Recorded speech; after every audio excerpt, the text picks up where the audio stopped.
Welcome to the Northeast Kingdom Voice. I'm your host, Scott Wheeler. Today's guest is no stranger to Northeast Kingdom TV. He is our executive director, but he's here today to talk about his latest album. Welcome to the show. Hello. Thanks for having me. I had to walk all the way down to the studio. Right. You know what? That's like 20 feet. 20 feet, something like that. Did you find your way? I got lost 3 times. Right.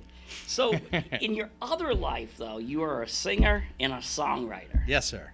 And which one do you like better? Singing or songwriting?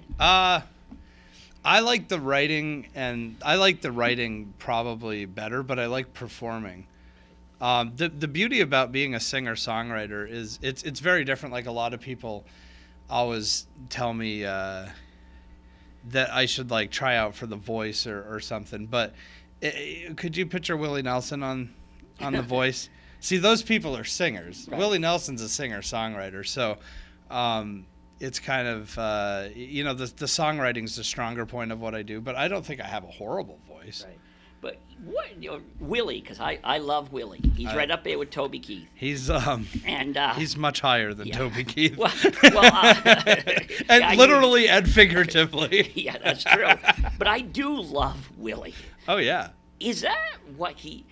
When I think of him, I think of people like Johnny Cash and such, where they're not really singing. They're almost like talking. Yeah. Is there a difference between singing and what they do? I think so. I mean, like, if you consider somebody like, if we're going to talk like in the country realm of things, somebody like George Jones sang, where Johnny Cash sang too, but it's more about the style of the song, the feel of the song, versus just making it sound beautiful. I don't think that's what singer-songwriters do. And Willie wrote Crazy for Patsy Cline, and she's a singer, and her version's beautiful. But, Willie's version I like it better. I don't know, it's a style. It's like Bob Dylan, I guess. What's funny is I went to a Willie concert, and everything seemed normal, but then all of a sudden he came out on the stage, and all of a sudden I started smelling something kind of funny drifting throughout the crowd. He doesn't wear deodorant, I think. I don't think that was it. I think it was a little bit of home rolled stuff. Probably, yeah. Willie's been pretty vocal about it. Have you seen the new song that he did with Merle Haggard? No. It's called "It's All Going to Pot." And you got, how old is Willie? He just had his 81, 82, something like that. Still tours all the time. And he and Merle Haggard recorded a song basically about marijuana. And he's going to have his own brand. I heard that. Colorado. Okay, so when you become famous like that, do you think you'll have your own brand? Yeah, well, I mean, sure, why not? We're from Vermont, right? I mean, there's got to be some way to market that. So, all right, let's do a little bit. Let's pretend that the viewers don't know you, because probably most people do. Who is Todd besides being, like, I know we like to talk about it, when you were a kid? Mm-hmm. You were a son of royalty. Your father was the mayor of Newport, and you had your Secret Service agents that went along. I certainly did. So, but your father was mayor. But who is Todd? I'm born and raised in the Northeast Kingdom. I've been really involved in the community for years and years and years. Of course, a lot of people probably remember me from radio, more so than anything else. I did radio for, what did I start in 2001 with Moon 92 and I actually started on WIKE. Right. So I mean, that's kind of who I am. I'm a Northeast Kingdom boy, I guess, and I've always help out for a good cause in the community. My roots are definitely here you and Devin used to do the food drive, and then you had the. Yeah. You still do the Relay for Life, don't you? Yeah, that's coming up in a couple weekends from now. And we're there, yeah. Devaney and I will be there, not broadcasting live, but broadcasting live to the people that are there. Right. Geez, for what, 12 hours straight, right off into the night. That's a very big part of who I am, and I don't know. Maybe it's because of being raised with my father being the mayor, because before my father was the mayor, he was on the city council. So we were always involved in community things, and I think that's just how my parents raised me, was to give back to the community that you live in. And that's one thing. When I was down in Nashville, there's no sense. There's senses of communities as far as the musicians go. There's the songwriting community and the musicians community, but there's no. I mean, I don't think in Nashville around Thanksgiving time you're going to see this huge thing for a food drive, and if you are, it's probably going to be something sponsored by Sony. So I assume you sang in school. You sang and performed. I did. I was in the chorus. I started playing saxophone in I don't know what, 4th grade. When did we start doing instruments? About 4th grade, probably, maybe. But I remember in earlier years you had those. What are those little flutes that you recorders? Oh yeah, I did that. Were you pretty mean on those? I don't remember if I was really good at the recorder. I think I could rip out hot cross buns pretty good. But I started playing saxophone with Dick Crowdis. Oh yeah. When I think it was 4th grade, and he was, I don't know how old he was then, but he had to be in his 70s. Maybe not. I mean, he passed away a few years ago, and he was in his 90s. Yeah, he was in his 90s, and the thing is. My father even had him for a teacher. So did he? Yeah, he never changed. He was such a good man. He was awesome. Yeah. Yeah, and then Mr. Card was the band teacher too, and then but in high school, see, I didn't come from a musical family, and I think that's where it differs from a lot of my friends that I didn't really start. I mean, even though I played saxophone in elementary school, I don't consider that really being a musician, because you are almost required to play an instrument. Right. And so all my friends grew up in musical families, and I didn't. We had my parents had 10 records and a few 8-tracks and a record player, and I used it constantly. And then I had this little tape player, those little Panasonic tape players. You remember those, with one big silver speaker, and you. So then I started listening to music. Todd, you're talking to me, the guy who. Oh, you were you were still using one of those when I met you. who I didn't realize that tape players had gone out of style until you told me. Oh, that's right. I was he's like, my tape player broke. I'm like, well, you've got a laptop, Scott, Yeah. Oh, yeah. So I don't know what it is, but I had this interest in music. I would just sit there with headphones on and listen to my parents' records over and over. And I can still tell you what those records are, because I have them all memorized, if you want to know what they are. What are they? Okay. Beach Boys' Endless Summer. The Beach Boys' Pet Sounds, which is a great album. Bob Dylan's Greatest Hits. Michael Jackson's Thriller. Billy Joel's 52nd Street. And I can't remember the last one. What's Wrong with Me? Oh, Chicago. The album of Chicago with the white cover where they're painting on the front. I don't remember the name of it. No, I see Chris Roy on Facebook has a couple tickets to Barry Manilow that he's trying. Does he really? Yeah, he's trying to sell. Where's Barry coming? I'm not sure. I think it's You want to go? Actually, I kind of liked it. I could see you ripping out. I make that. Was it Make the Whole World's? I write the songs that make the young girls cry. Yeah. And Mandy, that's such a great song. Right. But anyway, I gravitated towards music, and then I started getting tapes. One of my babysitters introduced me to Elvis when I was really young.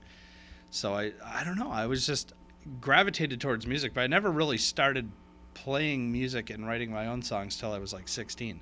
That's kind of a late start for a lot of people. Right. And you actually have had you had brushes with, one time you were telling me you had a brush with fame, that one of your songs had been put on hold. Some famous singer was going to sing it, but then they backed out. It was 2 times. One time was Blake Shelton. Right. And this is before The Voice. So this is when Blake was, now he's like a superstar. Right. But he was still famous. And Alan Jackson was another one. Songs are, what happens when you write for either a publishing company or you have a song plugger. You write a song, it's pitched to the artist or their managers. If they like it, they put it on hold. So that means if you liked a song I wrote and you put it on hold, then Toby Keith couldn't record it because you had it on hold. Right. And then, but the problem with that is a lot of times it goes right through and the song's recorded and then they never put it on the record. Right. And it's still on hold for like the duration of the whole time that they're recording the album. Right. So I lost out on a few because the songs were on hold but never went anywhere. Yeah, but I thought I was going to be retired by now. Yeah. When Alan Jackson was going to record a song, I said, that's it. I think I was 26. I'm like, I'm retired. I'm going to be rich. But, I don't always understand songs. I sit there and I listen and I said, how did this ever how was this ever chosen? Like one that was wildly popular for about 3 weeks or maybe 3 months is Red Solo Cup. Oh, God. No matter how bad that song is, so I will be humming it in the nursing home bed because you can't get, but it doesn't make any sense. No. If somebody taking that song, giving it to you to look at, to consider playing, what would you have said probably? I would have said no. But different artists have different ideas of. So this is I think some people know what's going to be a hit, and that song obviously could be a hit. But I was okay. So I was pitched a song when I was recording my album in Nashville. My manager at the time said, "Well, you need to record a couple songs that you didn't write." And I said, "Well, I'm a writer." And he says, "Let's just go to a meeting. We'll have some songs pitched to you, and you can record them or not." And one of the songs pitched to me was called "She Chews Tobacco, but She Didn't Choose Me." Dumbest song I ever heard. Can't believe nobody's recorded it. Because it's totally a hit, Scott. But I was just like, I couldn't look at myself in the mirror if I recorded that song. So it's a hit now? No, I can't believe nobody's recorded that. I cannot believe that nobody's recorded that song because that could be such a hit for somebody like maybe your buddy Toby Keith. Yeah. He obviously likes stupid songs. I mean, I couldn't personally record a song like Red Solo Cup because it doesn't connect with me. Right. However, the college kids, those Red Solo Cups, that's the and that's, did you notice that was the market that, like, even the video, Toby Keith's 50 years old and he's got all these 20-year-old women like at a parties in the background with him. Come on. Now, you do know you're not the only famous musician from here. I didn't know I was famous. Yeah, from Island Pond. Rudy Valley was born in Island Pond. Really? Yeah, Rudy Valley was. He actually grew up in Westbrook, Maine, but he was born and lived there. His family's from Island Pond. So maybe somehow I got those genes. Could be. Are you a Croner type guy? That. I like that stuff. Yeah. So, and then you have your friend Wayne Warner. He's been on he's made it up. He's made it a lot further than I have. Yeah. Right. So you have some people here who've done well. Okay, but you're not all country anymore. No, I never really was. Yeah, but you had taste, so you were country just to...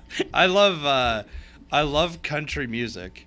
I'm really sad that country music died in the 90s. Yeah. Because I love country music. The thing is, stylistically to me, like country is American heritage and steeped in tradition, and that's gone. That's been gone since Garth Brooks started swinging on ropes and having fire. Yeah. But so I love country music. I've always liked just acoustic, like folk, old rock. I love Buddy Holly. I love Elvis. I love that old stuff. And it was actually Wayne's manager who told me that I should be in Nashville. And I said, "What are you talking?" I said, "I'm not a country musician. I'm a folk singer." Right. Yeah, but folk and as you said, it's the same thing. They're really. But all the singers today, whether it's country or whether it's pop or whatever, they almost all sound alike to me. Is because Yeah. of all the equipment. You could probably make my frog of a voice sound like, I'm a rock star. I'm sure we could. I read an article last night. There's a website called Saving Country Music, and it talks about current trends in country music, and a lot of people that have been in the country industry for years and years, people that really like country, hate what's going on in country music right now. And Gary Allan, you familiar with Gary Allan? Yeah, I've heard of him. Come on. No, anyway, but Gary Allan's always been very, even though there's a lot of this homogenized pop stuff that comes out on the radio, there's always a few artists that remain very true to the roots, and Gary Allan was one of them. He just put out a song called Hangover Tonight. It took 6 people to write this song, Scott, and it's very rudimentary. I think an elementary school student could have written this song. And they're talking about Gary Allan was talking. You can tell he's upset that he put this song out, but apparently he needed the money to help his kids go through college. Right. He was talking in an interview about how his daughter came into the room and they were writing the song and there were no instruments in the room. And she was like, well, that's weird. And they were talking about how when they were recording it in the studio, they really wanted to use a lot of stuff that the actual musicians laid down, but the pre-recorded MIDI stuff, which is all computer music, was just so irresistible to the producer that they put out this song, which is basically a ton of crap. And everybody is saying, Gary, what happened? And Gary Allan, the guy that's promoting the single, is going, I know. That says something. Right. And you actually knew Taylor Swift before. I did. Before she was famous, and I find it interesting that you are now starting to branch out a little bit from your country again, and apparently she's watching you. She took the lead from me. Yeah, she took the lead from you because she's now branching out of Nashville. But what is your music on this CD? On this CD, and they're still called CDs. I'm not missing something because I know they are. I got rid of my 8-track last year. Last year. So, do you still have the cassette player though? Because those are. I have that. Oh yeah. Yeah, I do, but I don't use. I use now that you told me I could use my laptop as a recorder for my interviews. I don't have to hunt all over for those little CDs anymore. Well, let me tell you about Spotify. Oh, don't confuse me now. This album. I still call it an album, but here's the CD. It's called It Can't All Be Wrong. There's a genre of music called Americana, which it's got a big following, but it also doesn't. I don't know if that makes any sense. Is it like folk music? It's what Americana is it's anything that seeps in tradition. So if there's a folk tinge to it, or an older time country folk tinge, or early rock and roll, even if it's all blended together, it's called Americana or roots music because it's it's no different than an artist, a visual artist nowadays that might do all their graphic design on a computer, but they're still taking their inspiration from like Van Gogh. So there is, I would say on this album, there's about 2 songs that I would call country. There's a few songs that are very Americana. There's rock, and then there's even some just regular folk, and then the last song is a dance track, like an electronic dance song. You know what's the first thing I asked you when you showed me the album is what's the photo? What's the photo? Is that somebody eating a flower? Sort of. I'm amazed that this is the first time that this question has come up. I'm an observant person. You are an observant person. A lot of people say that's a really cool photo. Okay, so you ready to see how smart of a person I am? Because this is deep, man. You watch out. Okay, so this woman, this was painted by a guy named George Fleming in Los Angeles, California, basically. And the name of this is called Opium Ghost. Now, so that is a poppy flower. Okay. Now, it's not a drug reference. That's the one, I have gotten that question. Like, well, okay, what's the drug reference? So the poppy flower, the poppy itself, is the symbol for Morpheus. Do you know who Morpheus is? No. Okay, he's the Greek god in Greek mythology. Morpheus is the Greek god of dreams, the alternate dream world, which is where morphine comes from. I was just thinking that. Which is from the poppy flower. So this cover represents the poppy, right, which is the symbol of Morpheus, who is the Greek god of dreams. So basically, this cover represents almost a dream state. Okay? Oh. Now, did you come up with that, the concept? Yes. And the back cover is the light end of it. So basically, it's finding the beauty in the darkness. Huh? Now, the song Heartbreak Friend, which is number 8, is actually this cover. There's references to living only in a dream and am I actually dreaming? And that's what this actually is. But for most people, yeah, they're just eating a flower. It's cool. But that's actually where it comes from. But I do want to make people know that it's not a drug reference. I think, especially with the heroin epidemic that this country is seeing right now, the fact that there's a poppy flower on the cover might be a little... The other thing is, remember when the hippies used to put flowers in the guns? Yeah. Yeah, I mean, I think you'll agree with me on this. That symbolized peace. Right. Don't shoot your guns, peace. This could also symbolize stop shooting your mouth off.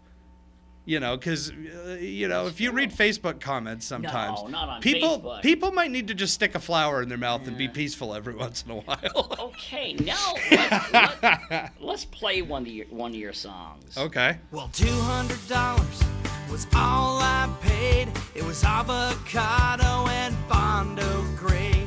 She was a pistol when you put it in gear, built like a tank with power steering. I-91 southbound lane hit 120 and she started to shake. Well, I never had such a rush, left a black Mercedes eating dust. She was a 74 Dodge Dart and she handled like a shopping cart, 8-track player and a used parts. 74 Dodge Dart, slant 6 engine, man, she really tore. Had a big old hole on the passenger floor where you could sit and watch the asphalt fly. Pedal to the metal, baby, hold on tight. She was a 74 Dodge Dart and she handled like a shopping cart, 8-track player and a used parts. 74 Dodge Dart. Say.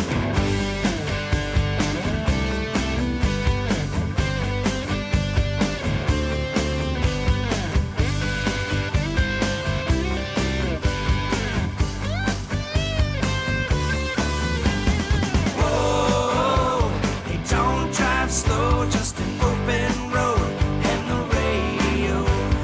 Whoa, hey, rubber and tar can't beat the freedom of your first car. She was a 74 Dodge Dart and she handled like a shopping cart, 8-track player and a used parts. 74 Dodge Dart, first taste of freedom, a work of art. 74 Dodge Dart. That's a great song. I've heard that before. And was that something out of your own life? Absolutely. What, did you have a Dodge Dart? I did. My first car, my father knew somebody. I don't I wish I remember. I know I bought it in Irisburg.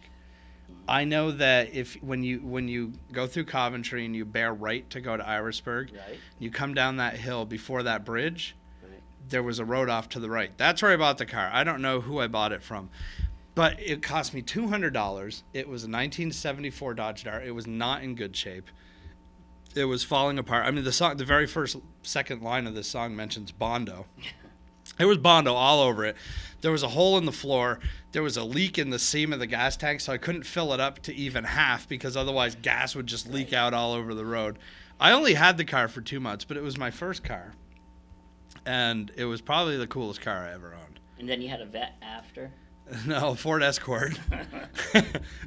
A Ford. I haven't written a song about this yet. My second car was a Ford Escort, and the dashboard was all chewed up.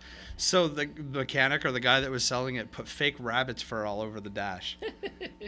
You know, it was kind of gross. This is off the topic a little bit, but now if you go over to the high school and drive through the student parking lot, man. and you see cars like $30,000-$40,000 cars, and probably some higher. And gone are the days of the Bondo buggies, but I think that's part of because of the regulations too. I don't think some of the things maybe that we had on the road back in our day were probably even street legal back then. Yeah, I don't think this thing. I bought the. I guess I can say this now because the statute of limitations is passed. But I bought the car. I wasn't 16 yet. I bought it when I was 15, and then I think my dad drove it to the storage shed in Newport Center where we kept it until I turned 16. Yeah.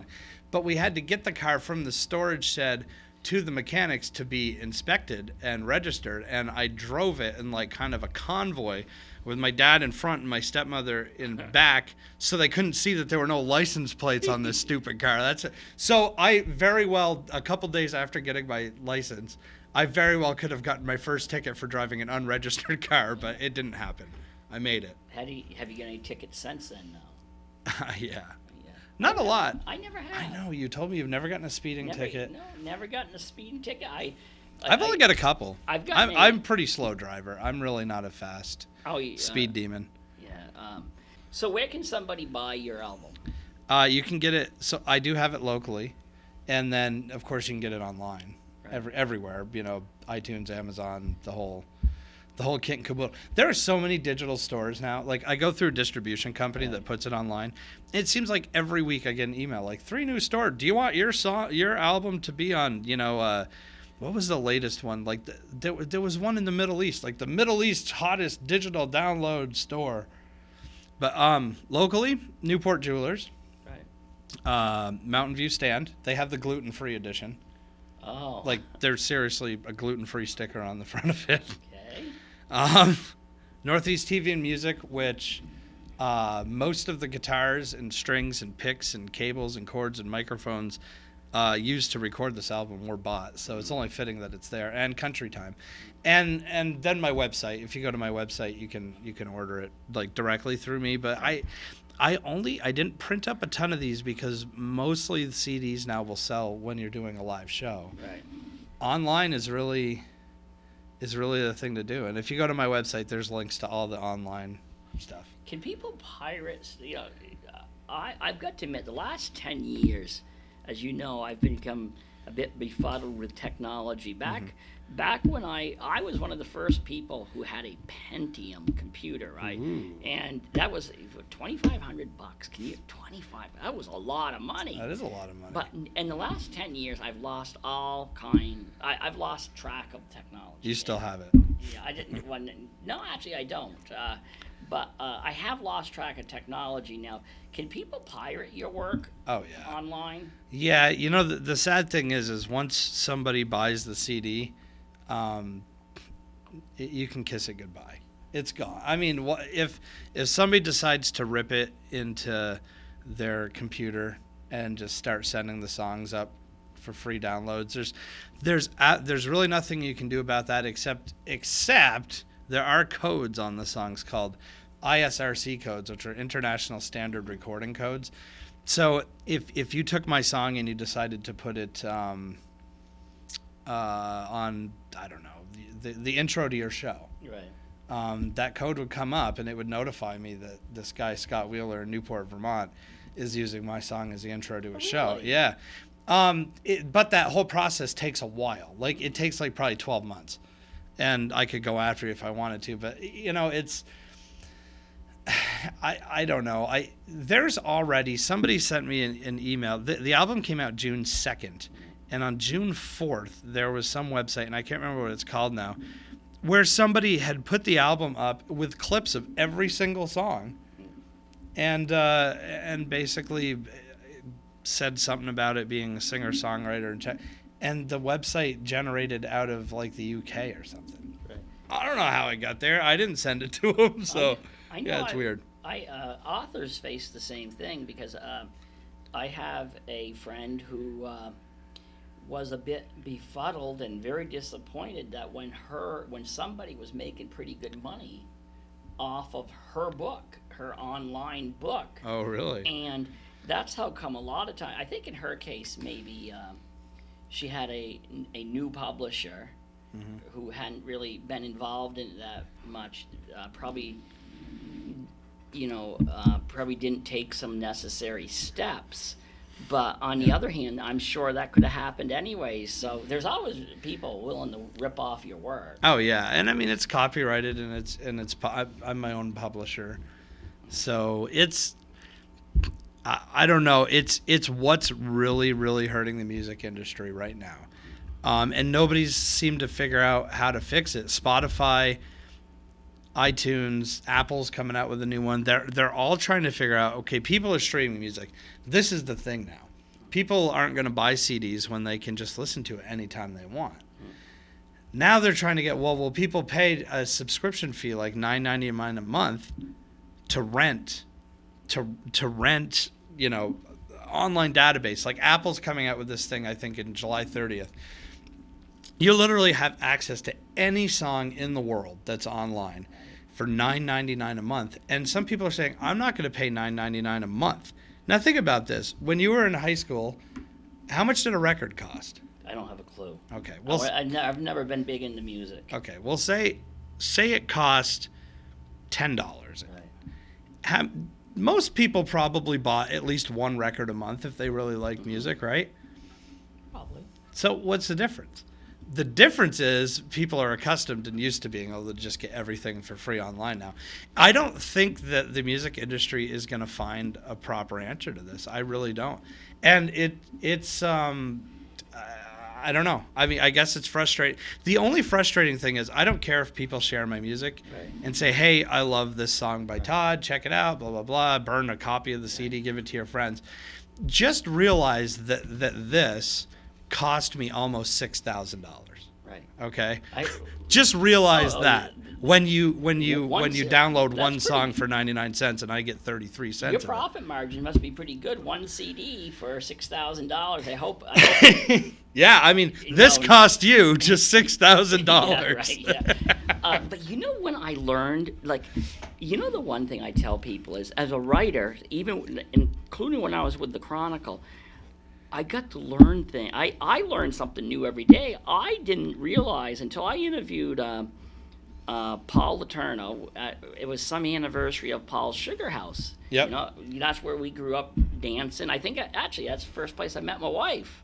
But that's another story. But I didn't realize that when a band goes to one of those places, or they're or out to Warner's, Warner Band, that you can't just, legally, you can't just play these, like Red Solo Cop or whatever. You have to have all kinds of paperwork. You have to have a license, yeah. Yeah, I didn't realize that. I thought that you just, hey, these are popular songs, play them. But that isn't the way bands work, right? No, legally. There's something called a blanket license through performance rights organizations, which are ASCAP, BMI, CSAC. I'm a member of BMI. And they're supposed to be collecting live performance fees, and they're supposed to be collecting radio and television performance fees. So as a band, you can cover yourself with the blanket license, but most of the time it's up to the clubs, because say you own Scott's Party Shack. You would pay like a blanket license, and it's only like $350, maybe it's $400 a year to these performance rights organizations, because you're making money. Yes, you're paying the band, but people are also coming in and buying drinks from you and dancing to the music. So if you cover yourself by paying this $400 blanket license fee, you protect yourself from paying over $5,000 in legal fees if you get caught. Do all the clubs or places that have live music do that? No. The problem is you'll probably never get caught, but it happens.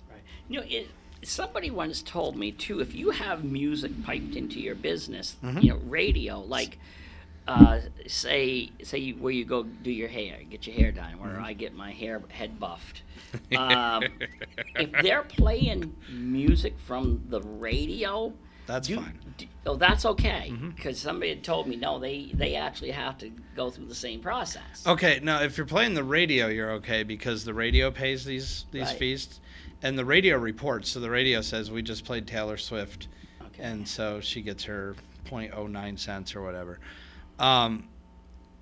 If you're playing your own CDs, if you're playing stuff from your iPod, even if you're playing something from Spotify, these are not being reported. So technically, if you get away with it if you're doing the radio because the radio is free to the public, and they do that because they sell ads. So yeah, if you own a business and you're playing CDs, unless the artist told you can play their music, then technically you're supposed to have this blanket license. I don't think hardly anybody ever does that. In the bigger cities, they do all the time because they have representatives that go around and check on this. Up here in the Northeast Kingdom, I don't think you're going to get visited, but it's happened. It has happened. How come, I know you worked at the radio station for years, and actually that's where you dragged me into a radio show that I still do. Then you dragged me down here. I know. I'm waiting for you to get really famous in Nashville because I really want a warmer climate. I'm thinking you could be my tour manager. That's it. You could set up all my interviews for me, and you could drive the bus. Right. Now, I do know it's hard to, I'd run over things. I do know it's hard for local people to get their local music on a radio station. Why is it, I'm not saying these radio stations, but isn't it kind of hard to get your local music on any local station? Yeah, it's crazy. It's the radio is a business, and they're in the business to make money, and so they're going to play to their demographic what sells. So we'll use our local radio station as an example. Their demographic is females 25 to 45. And the demographic is that because those are the people, that's the age you get married and you start your family and you buy a car and a house and a washing machine. So they can target the advertisers and say, look, so the music they play is supposed to tailor that. So they're playing top 40 music and local music. There's two sides to that. Local music, not everybody's going to like it. Local music is spanned all across the different demographics. So like me being kind of an Americana artist, I wouldn't fit on our local station. So they won't play it. The other aspect is if they play local music, they have to kind of do an equal opportunity thing and play everybody's local music. And some people's music's better than others. That's the answer. So, but a lot of stations are doing like Sundays from 7 to 8, local music. The local, I think I'm going to be on Frank FM and Barrie, locals only lounge. And for one, but they won't play me the rest of the week. Right. And that's why. And I strongly disagree with that. So but how does a singer or a songwriter or both, how do they actually make their money besides albums? Good question. Or do they? Well, or are you like an author, is where you have to do it because you love doing it, and Kinda. and you hope to someday be a Stephen King. Well, Yeah. I don't want to be Stephen King. That's too sketchy. Oh, he's a great guy. Yeah, I know he's no, I'm sure I know he's a what you great mean. guy, but Not your style. no. No, that's exactly the answer. You do it because you love it. You hope people appreciate it, and yeah, if you get lucky and it somehow trends and becomes commercial, then that's where the money is. But even I don't know. I mean, I'm on all sorts of internet radio stations, and I don't know how much exposure that gets me. But probably after this show, you'll probably be able to retire. I mean, I'm hoping so. Yeah, because this is how much better does it get? I mean, this is pretty big time. To answer that question, and it's the paradox that I'm in right now.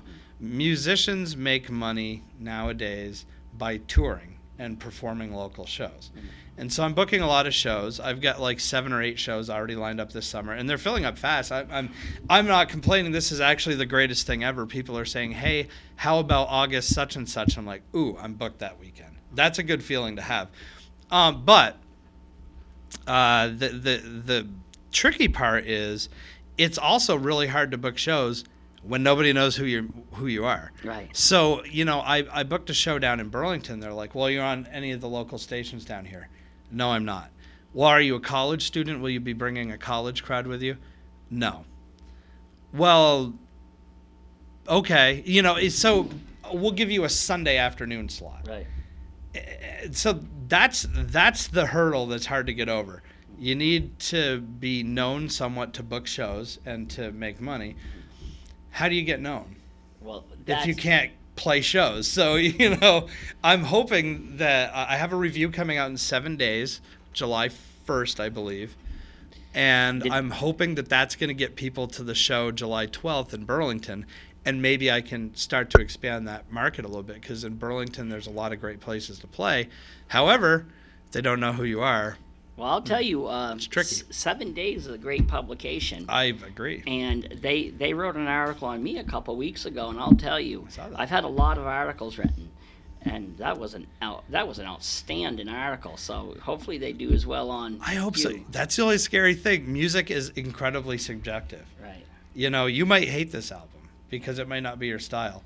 So let's hope whoever is reviewing the album likes the album, because you don't get to approve a review. Right. If this guy says that this album is complete rubbish, well, it's in the paper. So I really hope he likes the album. Yeah. I'm a little worried about it, to be honest with you, because I don't know. Yeah, that's it. Because a lot of people, especially in small town America, like the Northeast Kingdom, when somebody says to the local paper, "We want you to review a play, we want you to review an album," typically what you're saying is, we want you to write some nice fluff about it. And the newspapers are really good. From being a former newspaper person, local newspapers always try to find something positive. Yeah. Now, bigger newspapers. Yeah, 7 Days doesn't care they're bigger. Yeah. And so but on the positive side, if they say something really good, they probably mean it. Yeah, and that in turn, if it's a good review, probably will help me book statewide. Right. And I don't know. I don't think they go outside of the state, but no. that's they're internet too, so they do. Yeah. But that's really the hard part right now, is you're not going to make any money.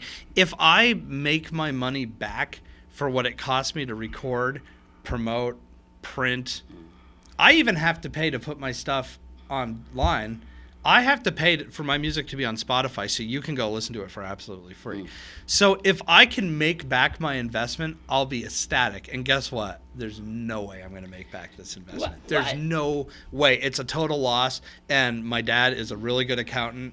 So if you work for the IRS, there's going to be a significant loss this year in my taxes. Well, the thing is but you're doing the right thing. It's just like, you dragged me kicking and screaming to the radio show, almost a decade ago, and I still do my radio show, and I've been doing this for a few years, and now I have not got, I get doubled my pay every year.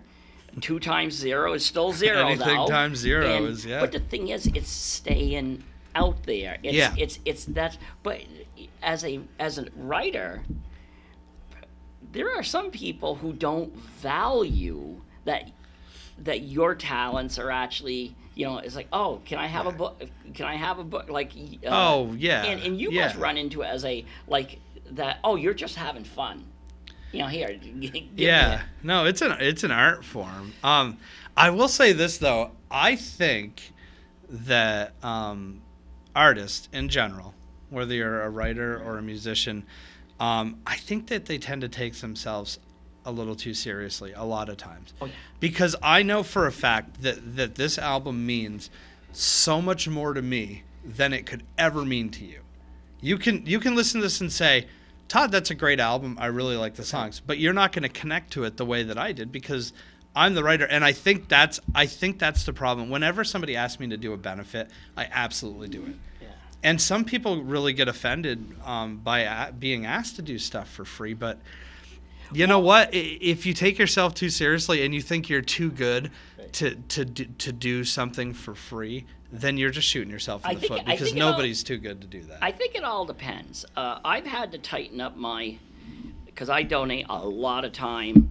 I was recently told that I owed it to the people to donate my time for a cause. No, you don't owe it to anybody. Because it's like our World War II event we held. That was a money-wise, that was a money-losing proposition. Sure. But it was the right thing. Yeah, absolutely. Yeah, I don't know. It's very tough. But I gave at my CD release party. There was a gentleman there that I knew he didn't have any money, and he really, really wanted the CD, and he says, I don't have the $10, I'll bring you $10. And I said, okay, and I gave him the CD, and I know I'm never going to see that money, and I can't do that for everybody, but some of those people are the people who you're going to walk through your door. I might be surprised someday. I might see him on Main Street or something, when I'm going into the natural food store, and he might just hand me a $10 bill. You never know, but it's tough, but yeah, I think if you make yourself available, it is, after all, I would assume, just like writing. I mean, you do it because you love it, and sometimes you hope not to go broke to do it. And you hope not going, and I'm definitely going broke right now, but fortunately, you're not married.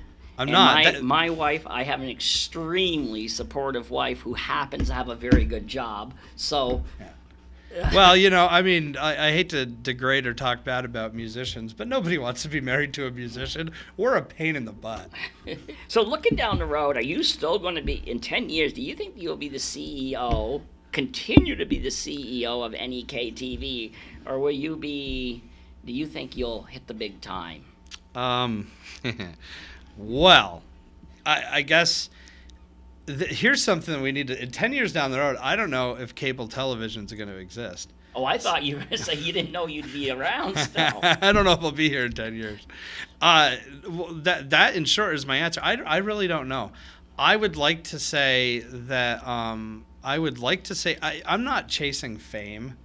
But I would love to be able to make a living doing this. Similar to, you're not getting rich, but you are making a living with your magazine. If I can get to that level, I'll be extremely happy. The chances of that happening are probably slim. But I don't know if NEK TV wants to keep me around for 10 years. They might not. Right? I don't know. Who knows? 10 years is a long ways away. I would like to say, though, that I could be making a living performing. Right. That's the ultimate goal. We've got to finish up, but I will say, when people talk about, when you talk about performing, I perform in different ways. I do shows, as in I do history things and that, and they're so time consuming. And people don't understand that. Like, you're preparing and everything. Like, then I look at these great performers like Toby Keith, the energy they have to put in, because if you don't, when you go to a show, you might not feel like going to that. Like, you're saying, I've got to go. Well, you can't portray that when you get up there, and there's so much work. You got to flip a switch, and especially if you're doing several a month. That's more work than meets the eye. And you kind of learn to do it. I think my training in radio has helped that, because there were days that Devaney and I got to the station at 5:00 in the morning, and we were overtired, or things were going on in our personal lives, and we were just like, ugh. And the second you turn on your good morning, everybody, la la la la. I have seen, though, I've seen Brad Paisley in concert like 6 times. Right. I love Brad Paisley. I saw like the second or third show of one of his tours in Boston at the it used to be called the Tweeter Center. I don't think it's called that anymore. Right. And then I saw him at the end of that tour when he came to Essex, and the energy was a lot less than when that tour started. Yeah. It was still a great show, but yeah, it's got to drain you. And you're talking, Brad Paisley is doing, Burlington, Vermont, and then the next night he'll probably be in Pittsburgh, Pennsylvania. Right.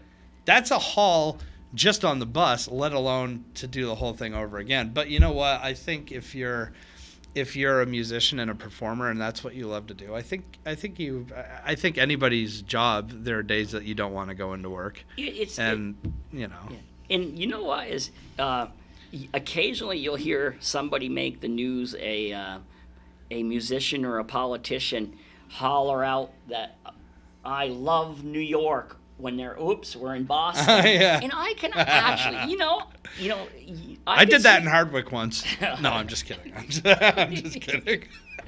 But, these guys, whether you're a politician or whether you're a musician, you must, these guys who are really traveling, you must have a hard time remembering where you're waking up. I haven't spent a ton of time on the road, but I did spend some time on Wayne Warner's tour bus. Yeah. And when you're just barreling down the interstate, a lot of this country looks the same. Yeah. It really does. And so I could totally see how that happens. Right. I do that all the time. I get a phone call from my mom. Where are you? I don't know. Where are we? Cleveland. We're in Cleveland. I don't know. Okay. Well, let's end with a song. And what song are you gonna play? What am I gonna end with? Let's do. You haven't heard the album yet, so I can't ask you what your favorite song is, can I? Let's do. We're gonna end with "The Devil Will Never Win," and the reason we're gonna end with that is because it's actually a video, right? And so people can see it. Okay. So we'll end with "The Devil Will Never Win," which is the ending song on the album. So. Okay. Well. Oh, by the way, did you see how good I look on the CD? Oh yeah, you do. Look pretty slick. Yeah, angles, man. Gotta have a good photographer. Okay, well, thank you for coming on the show. Thank you.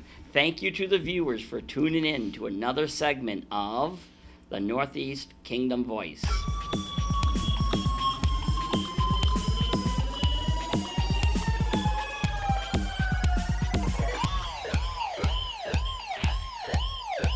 When times get hard, I don't get down. It's easier to walk when you stand. I may not have a whole lot of money, but I'm just fine with who I am. Now I've had ups and I've had downs. Do it all over again. As long as I have you here, the devil will never win. No, the devil will never win. The devil will never win. As long as I keep on keeping the faith, the devil will never win. So some dreams get lost in space, some stay here on land. So I keep moving along every chance I can, because the devil will never win. The devil will never win. As long as I keep on keeping the faith, the devil will never win.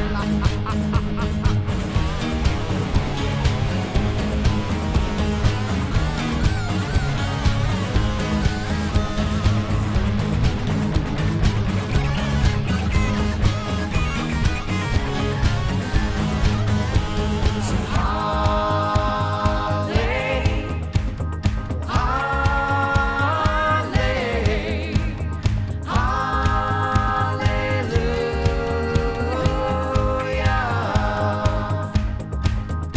So holly, holly, hallelujah.